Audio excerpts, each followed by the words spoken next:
প্রতিদিন রাতে আমার জেঠানির ঘর থেকে অদ্ভুত শিসের মতো আওয়াজ আসত। এমন আওয়াজ শুনে আমার ভেতরের অনুভূতিগুলো জেগে উঠত। একদিন আমি তাদের ঘরের জানালার কাছে গিয়ে দেখলাম। সেই মুহূর্তে জেঠানির ঘরে যা দৃশ্য দেখলাম তা দেখে আমার পায়ের নিচ থেকে মাটি সরে গিয়েছিল। এখন সেই সুন্দর দৃশ্য আমি ভুলতে পারছি না। আমার মনে তা পুরোপুরি গেঁথে গেছে। এসব দেখে এখন আমার আবেগ নিয়ন্ত্রণ করা কঠিন হয়ে উঠছিল। তখনই আমি একটি সিদ্ধান্ত নিলাম।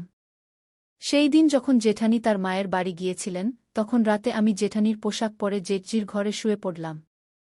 যখন মধ্যরাত হল তখন আমাকে তার স্ত্রী ভেবে সারা রাত। বন্ধুরা, আমার নাম সুহানা এবং আমি একটি গ্রামের বাসিন্দা ছিলাম। আমি দেখতে খুব সুন্দর।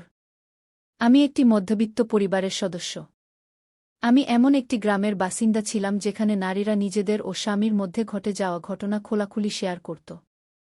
তখন আমার বয়স ছিল 20 বছর। যখন আমি আমার পাড়ার নারীদের কথা শুনতাম তখন আমার খুব অদ্ভুত লাগত। আমি ভাবতাম, এই নারীরা শেষ পর্যন্ত নিজেদের ও স্বামীর মধ্যে হওয়া ঘটনা এত খোলাখুলি কেন বলে? যখন আমি এমন কথা শুনতাম তখন আমি সেখান থেকে সরে যেতাম, কারণ তাদের কথা খুবই অদ্ভুত লাগত। আমার বাড়িতে আমরা কম লোক ছিলাম। আমি, আমার বাবা মা এবং আমার বড় ভাই। আমার ভাইয়ের বিয়ে হয়েছিল মাত্র 1 বছর আগে। আমার ভাবিও খুব ভালো ছিলেন, কিন্তু আমি তাকে কখনো খোলাখুলি কথা বলতে দেখিনি, যেমন অন্য নারীরা নিজেদের সম্পর্কে কথা বলত। আমি একজন শিক্ষিত মেয়ে ছিলাম, তাই আমি বুঝতাম যে এমন কথা খোলাখুলি বলা হয় না। এটি সব স্বামী স্ত্রীর মধ্যে হয়। তাহলে এমন কথা বলার কি দরকার? এভাবে আরও 1 বছর কেটে গেল। তারপর আমার বিয়ের জন্য বাবা একটি ছেলে পছন্দ করলেন। সেও গ্রামের বাসিন্দা ছিল। সেই ছেলের নাম ছিল মনোজ। সে 2 ভাইদের মধ্যে ছোট ছিল। মনোজের বড় ভাইয়ের নাম ছিল বিনোদ এবং তার বিয়ে হয়েছিল 5 বছর আগে। মনোজের বাবা ছিলেন না, শুধু তার মা ছিলেন, যিনি তার 2 ছেলেকে অনেক আদরযত্নে বড় করেছিলেন। মনোজের বড় ভাই বেশি শিক্ষিত ছিলেন না, তাই তিনি কৃষিকাজই করতেন। কিন্তু মনোজ একজন শিক্ষিত মানুষ ছিলেন এবং তিনি শহরে একটি কোম্পানিতে চাকরি করতেন। আমার বাবা আমাকে কিছু না বলে আমার বিয়ে মনোজের সাথে ঠিক করে দিয়েছিলেন। তখন আমার মনে অনেক প্রশ্ন আসছিল।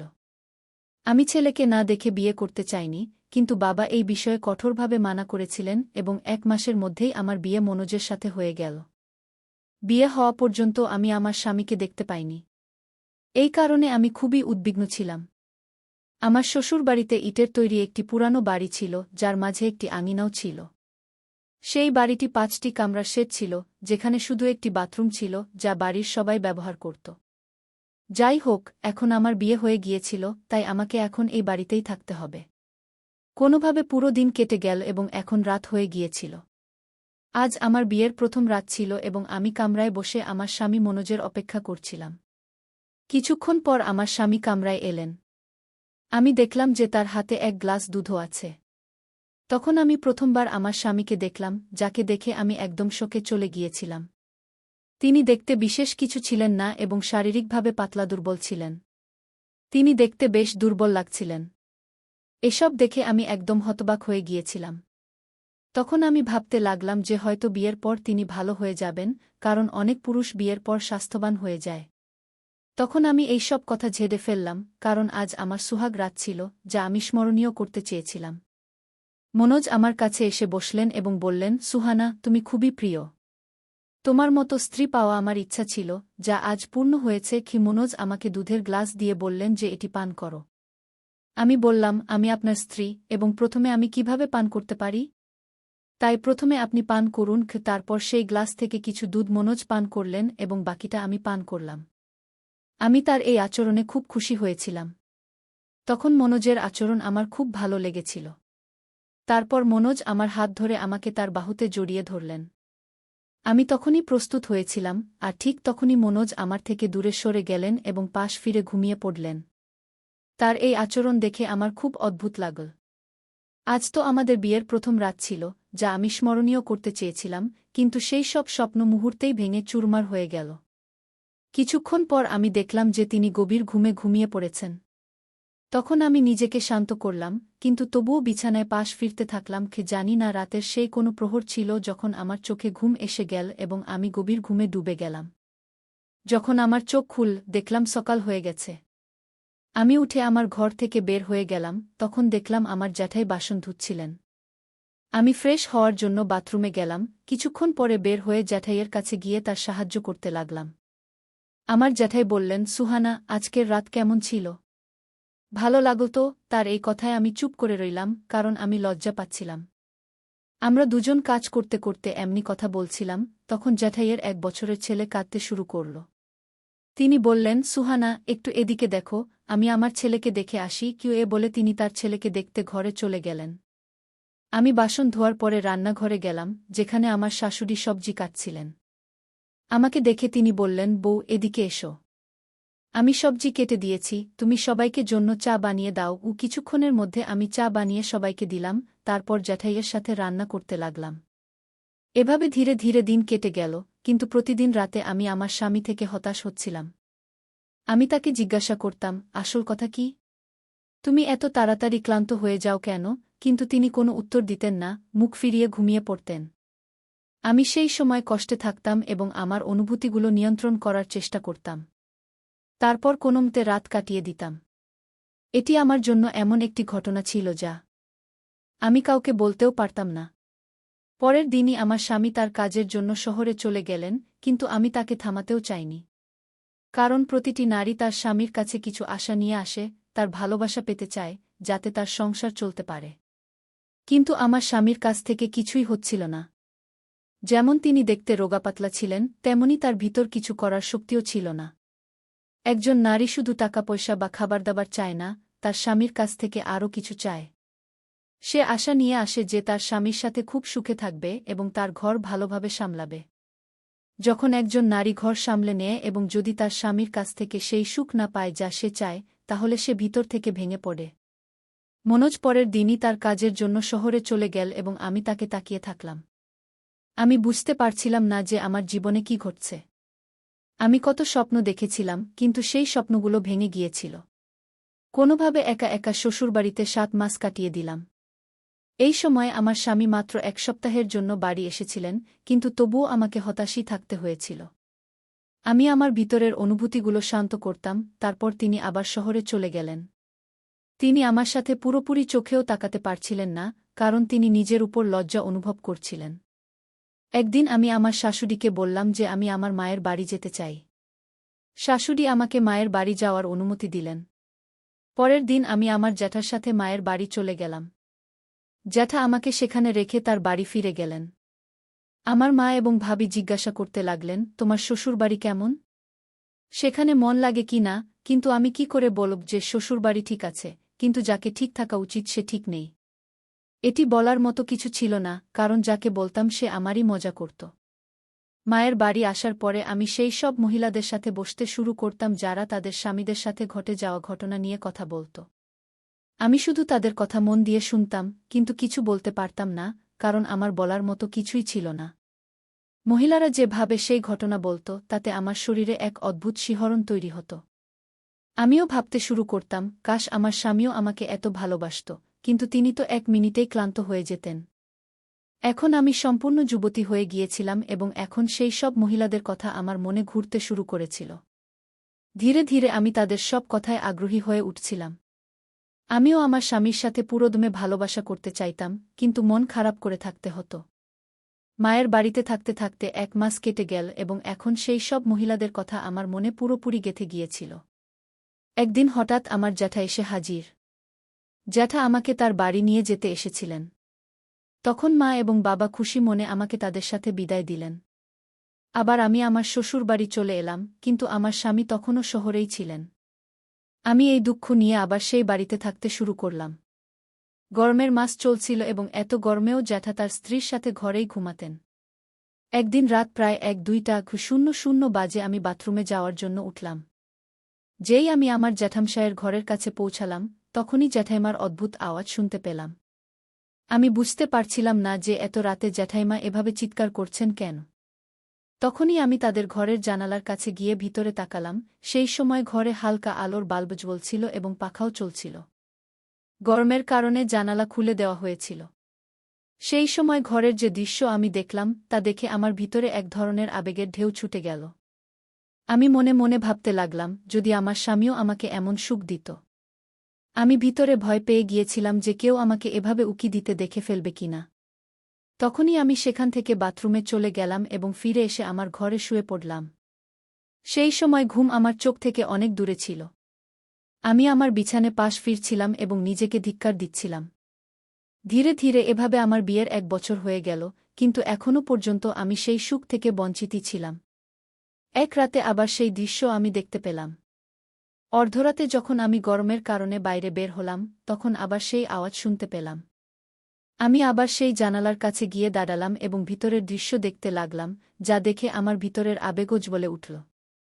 যখন সকাল হল তখন আমি দেখলাম যে জ্যাঠাইমা ল্যাং করে হাঁটছেন। তখন আমি জিজ্ঞাসা করলাম, জ্যাঠাইমা, আপনার কি কিছু হয়েছে? আপনি কি ভালো নেই? তিনি বললেন, না, আমি ঠিক আছি, শুধু কোমরে একটু ব্যথা আছে। ওষুধ খেলে ঠিক হয়ে যাবে। আমি মজা করে বললাম, মনে হচ্ছে জ্যাঠামশায় আপনাকে একটু বেশি ভালোবাসা দিচ্ছেন। তখন আমার জ্যাঠাইমা লজ্জা পেয়ে গেলেন এবং বললেন, তোমার জ্যাঠামশায় সারাদিন খেতে কাজ করেন, তারপরও রাতে আমাকে ছাড়েন না। আমি তাকে বলি, এত কাজ করার পর আপনি ক্লান্ত হয়ে যান, তারপর প্রতিদিন এত কিছু করার কি দরকার? কিন্তু তিনি বলেন, তোমাকে ভালোবাসা না দিয়ে থাকতে পারি না। তখন আমি কি করব? জ্যাঠাইমার এমন কথা শুনে আমি ভাবতে লাগলাম, যদি আমার স্বামীও এতটা ভালোবাসা দিত। কিন্তু যেভাবে জ্যাঠামশায় জ্যাঠাইমাকে ভালোবাসতেন, তাতে তার এত ব্যথা হওয়া স্বাভাবিক ছিল। সেই দিন জ্যাঠাইমার মায়ের বাড়ি থেকে ফোন এল, তার মা ভালো নেই, তাই জ্যাঠাইমাকে তার মা সেখানে ডাকছিলেন। পরের দিন সকালে জ্যাঠাইমা তার মায়ের বাড়ি যাওয়ার জন্য জ্যাঠামশায়ের সাথে প্রস্তুত ছিলেন। কিছুক্ষণ পর তারা সবাই চলে গেলেন। যাওয়ার সময় জ্যাঠাইমা আমাকে বললেন, তোমার জ্যাঠামশায় আজ সন্ধ্যায় ফিরে আসবেন, তাই তুমি রাতে তাকে গরম দুধ দিয়ে দিও। কারণ আমাকে আমার মায়ের জন্য সেখানে 1 মাস থাকতে হবে। আমি জ্যাঠাইমাকে বললাম, আপনি চিন্তা করবেন না, আমি তার ভালোভাবে খেয়াল রাখব। যখন সন্ধ্যা হল তখন জ্যাঠামশায় বাড়ি ফিরে এলেন। রাতের খাবার খাওয়ার পর সবাই নিজের ঘরে ঘুমাতে চলে গেল। আমি দুধ গরম করলাম এবং জ্যাঠামশাইকে দিতে তার ঘরে গেলাম। সেখানে আমি দেখলাম যে ঘরে হালকা আলোর বাল্ব জ্বলছিল এবং জ্যাঠামশায় তার বিছানায় শুয়েছিলেন। আমি টেবিলে দুধের গ্লাস রেখে দিলাম এবং আমার ঘরে ফিরে এলাম। কিন্তু এখন আমার পা কাঁপছিল। আমার মনে সেই সব কথা এবং জ্যাঠামশায়ের ঘরের দেখা দৃশ্য আমার চোখের সামনে ভেসে উঠছিল। আমার স্বামী এতটা ভালোবাসা দিতে পারত না, কারণ সে নপুংসক ছিল। আমি কোনো সিদ্ধান্ত নিতে পারছিলাম না যে আমি কি করব। তখন আমার মন জ্যাঠামশায়ের দিকে চলে গেল। আমি ভাবলাম, জ্যাঠাইমাও এখানে নেই, তাহলে কেন না তার জায়গায় আমি আমার উপস্থিতি জানিয়ে দিই। তখন আমি ভাবলাম, যদি জ্যাঠামশায় এটা জানতে পারেন, তাহলে তিনি আমার সম্পর্কে কি ভাববেন। তখন আমি সময় নষ্ট না করে জ্যাঠাইমার কাপড় পরে জ্যাঠামশায়ের ঘরে গিয়ে শুয়ে পড়লাম। যখন অর্ধরাত হল তখন জ্যাঠামশায় জ্যাঠাইমা ভেবে আমাকে ধরলেন। সেই সময় আমার মুখ জ্যাঠামশায়ের দিকে ফিরে গেল, তখন তিনি ঘাবড়ে গিয়ে কিছু বলতে যাচ্ছিলেন। কিন্তু আমি তার মুখে আমার হাত রেখে বললাম, হতে দিন যা হচ্ছে, কারণ আপনার ভাই আজ পর্যন্ত আমাকে কোনো সুখ দেয়নি। আমার কথা জ্যাঠামশায় বুঝে গেলেন এবং তিনি আবার প্রস্তুত হয়ে গেলেন।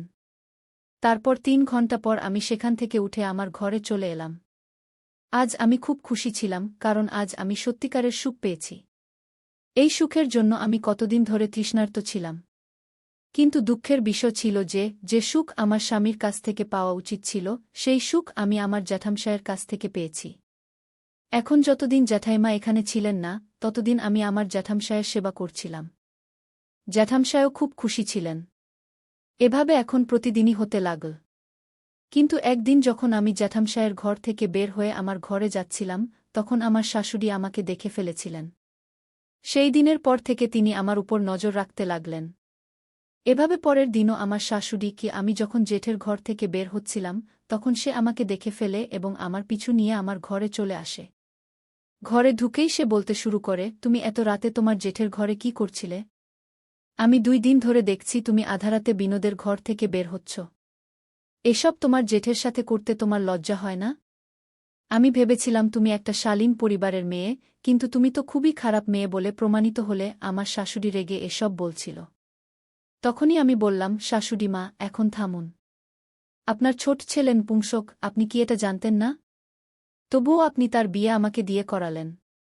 কেউ যেন না বলতে পারে যে আপনার ছেলে সঙ্গীত নপুংসক এমনি করেই পড়েছিল। একটা মহিলা যতটা সে সহ্য করতে পারে ঠিক ততটাই সে সহ্য করে। কিন্তু যখন সে বিশ্বাস করে যে তাকে সারা জীবন এভাবেই যন্ত্রণায় কাটাতে হবে, তখন সে এমন পথ বেছে নেয়। আমার কথা শুনে শাশুড়ি একদম চুপ হয়ে যায়। সে বলতে থাকে, আমি ভেবেছিলাম সময়ে সব ঠিক হয়ে যাবে। এখন 3 দিন ধরে আমার এবং শাশুড়ির মধ্যে কোনো কথা হচ্ছিল না। যখন শাশুড়ি আমার স্বামী মনোজকে এসব বলল, তখন সে লজ্জায় কিছু বলতেই পারল না এবং ফোন কেটে দিল। এখন এসব আর আমার সহ্য হচ্ছিল না। তখনই আমি চিরতরে আমার মায়ের বাড়ি চলে যাওয়ার সিদ্ধান্ত নিলাম। পরের দিন সকালে আমি আমার জিনিসপত্র গুছিয়ে মায়ের বাড়ির উদ্দেশ্যে রওনা দিলাম।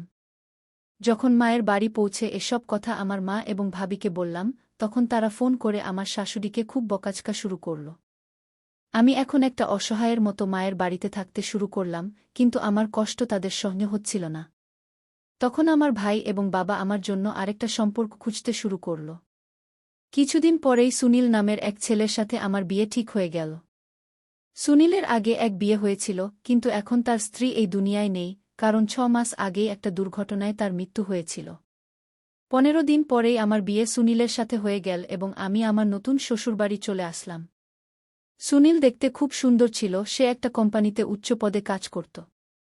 আমার নতুন শ্বশুরবাড়িতে আমার শাশুড়ি, শ্বশুর এবং একটা ছোট নন্দ ছিল, যে খুবই ভালো ছিল। আমার স্বামী সুনীল তার মা-বাবার একমাত্র ছেলে ছিল, সে আমাকে খুব ভালোবাসত এবং আমাকে সেই সব সুখ দিত যা একজন মহিলার তার স্বামীর কাছ থেকে চাই। আমিও আমার স্বামী সুনীলকে খুব ভালোবাসতে শুরু করলাম। তারপর ধীরে ধীরে পুরনো সব ঘটনা ভুলে একটা নতুন জীবন যেতে মগ্ন হয়ে গেলাম, কারণ এখন আমার ভুল পথে চলার কোনো দরকার ছিল না। আমি সেই সব সুখ পাচ্ছিলাম, তাই আমি আমার জীবনকে ভালোভাবে কোনো ছলনা ছাড়াই যেতে শুরু করলাম। বন্ধুরা, প্রত্যেকেরই নিজস্ব স্বপ্ন থাকে, কিন্তু যখন তা পূরণ হয় না, তখন সে বাধ্য হয়ে ভুল পথে চলতে শুরু করে। এমনি করেই যখন একজন মহিলা তার শ্বশুরবাড়ি যায়, তখন সে তার সাথে অনেক স্বপ্ন এবং ইচ্ছাও নিয়ে যায়। কিন্তু যখন তার স্বপ্ন এবং ইচ্ছা পূরণ হয় না, তখন সে এমনি করে অন্য পথে চলতে শুরু করে। এ কথা খুবই কঠিন, কিন্তু একদম সত্য, কারণ কোনো কারণ ছাড়া কোনো মহিলা বা পুরুষ ভুল পথে চলে না। বন্ধুরা, যদি আমাদের গল্পটা তোমাদের ভালো লেগে থাকে, তাহলে ভিডিওটা লাইক এবং চ্যানেলটা সাবস্ক্রাইব করতে ভুলো না। ধন্যবাদ।